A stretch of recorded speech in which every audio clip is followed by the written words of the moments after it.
La prochaine catégorie d'opérateurs va nous permettre d'avoir un peu faire des fonctions mathématiques, comme par exemple obtenir l'élément le plus grand, obtenir l'élément le plus petit, faire la somme, compter.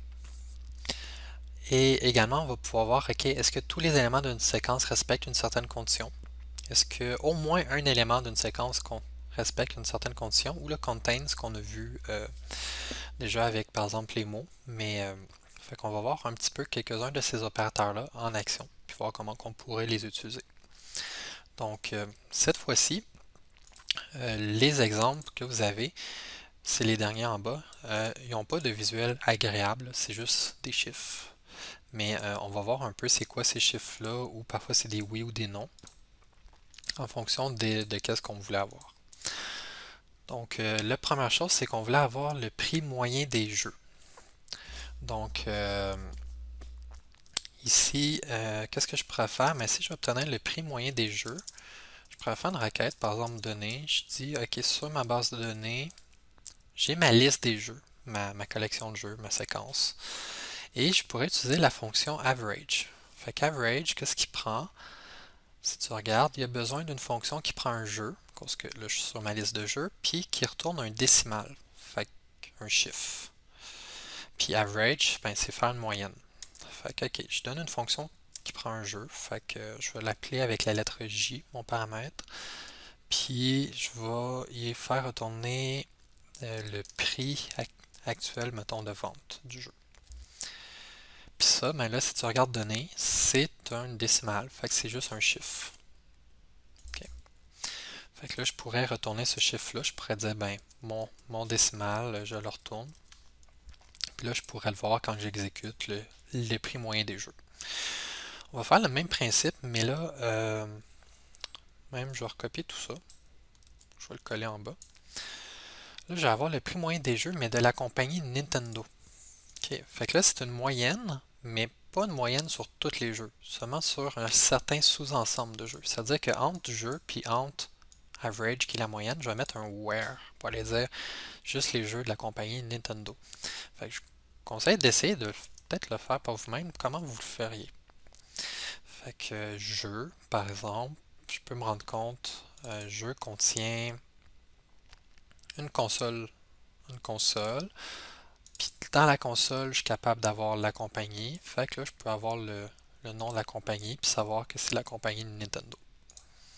Fait que je pourrais le faire de cette manière-là. Fait que je pourrais dire, ok, je mets un where, puis je pars de mon jeu. Puis mon jeu, on a dit qu'il y avait une console. Puis de la console, je peux aller obtenir la compagnie. Puis je pourrais aller vérifier si le nom de la compagnie c'est égal à Nintendo. Comme ça. Cool, c'est parfait. Fait que ça, si on serait avec une base de données, mais ce serait une jointure en trois tables. La table des jeux, des consoles et des compagnies. En fait, si on connaîtrait l'ID de la compagnie Nintendo, on aurait juste besoin d'une jointure entre deux tables. Puis là, on pourrait juste utiliser à la place quelque chose comme compagnie ID, c'est égal à 1. On aurait pu le faire comme ça. Même, j'allais vérifier dans base de données. Nintendo, c'était la compagnie 1.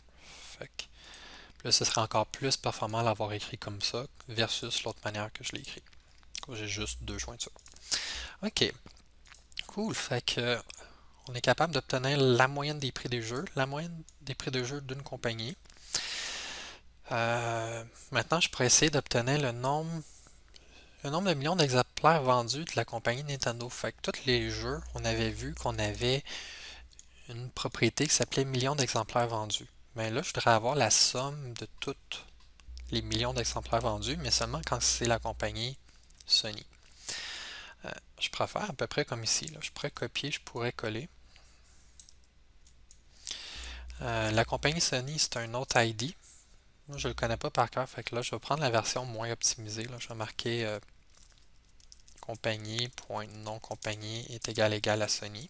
Parce que là, j'ai trois tables qui sont jointes entre eux, versus ici, j'en aurais juste deux. Puis là, je ferai pas un average cette fois-ci, mais je ferai plutôt une somme.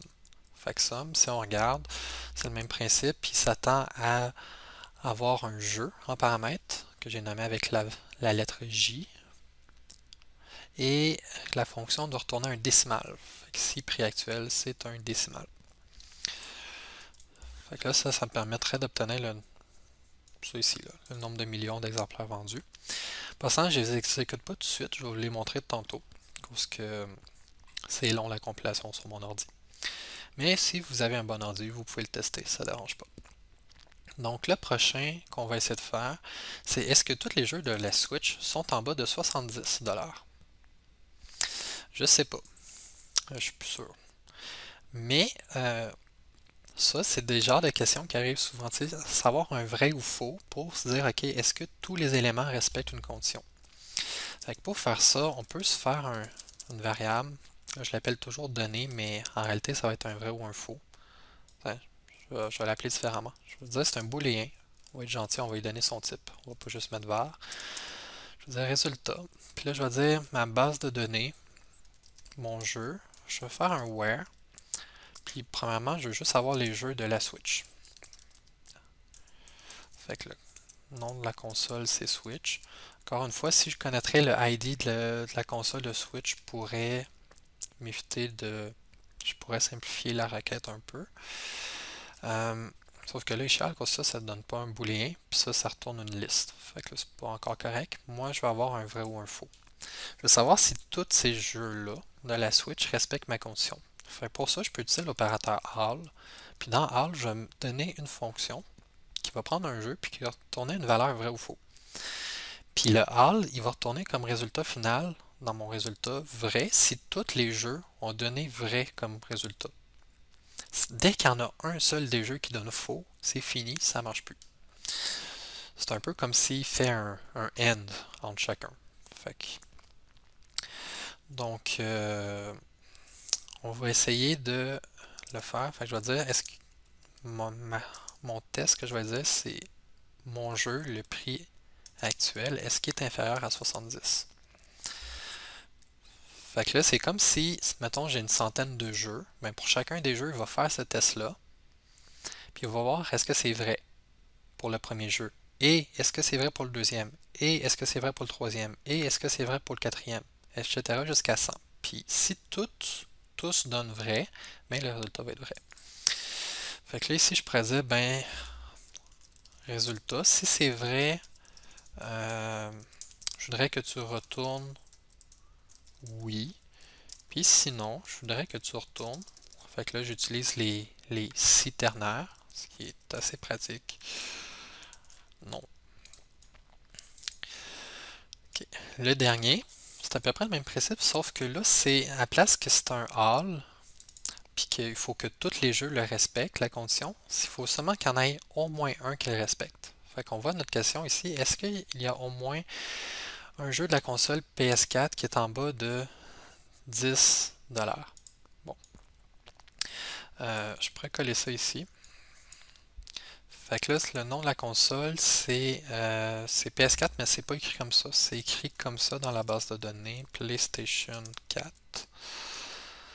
Est-ce qu'il y en a au moins un, fait que Annie, qui est en bas de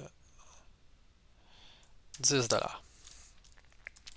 Puis là, ça va me donner un vrai ou un non. Fait que dans le cas d'ici, c'est comme s'il faisait des et entre chacun. Ici, c'est comme s'il fait un ou. Fait qu'il va tester pour le premier jeu. Est-ce qu'il est en bas de ça? Ou est-ce que le deuxième jeu est en bas de ça? Ou est-ce que le troisième jeu est en bas de ça? Puis dès qu'il y en a un qui donne vrai, ben le résultat va être vrai.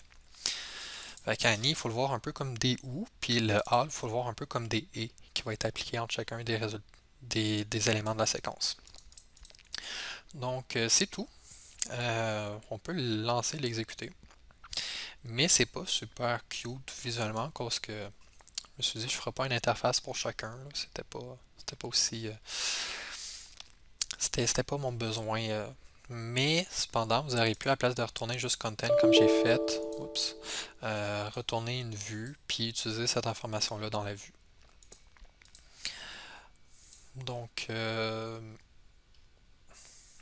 bon, je vais juste quand même l'exécuter pour s'assurer qu'on ait les bons résultats que je m'attendais. Puis par la suite, on va passer aux dernière catégorie d'opérateurs qu'on va regarder ensemble, qui est les projections.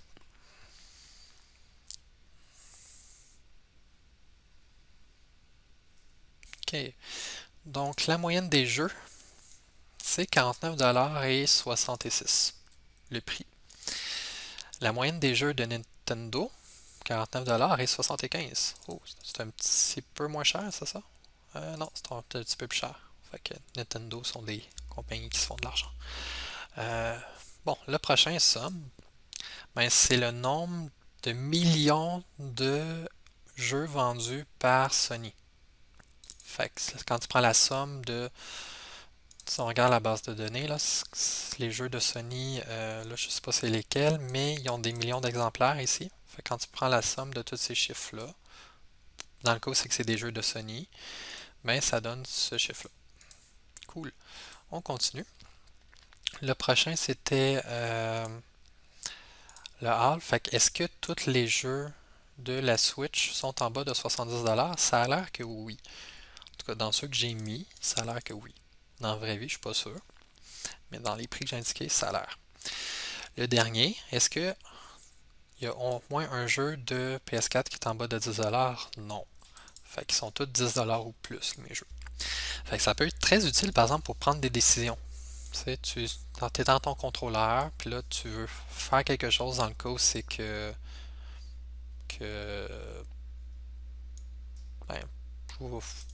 ben, c'est ça. Mon Dieu, je vais reformuler ça. Ça peut être utile pour prendre des décisions dans le sens que, mettons, si tous mes jeux sont en bas de 70$, je vais afficher quelque chose. Sinon, je vais afficher quelque chose d'autre. Là, je pourrais me servir de ça facilement. Puis ça m'évite de faire une boucle.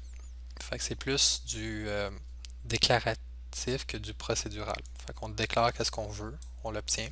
On n'a pas à écrire un long algorithme plate et pénible.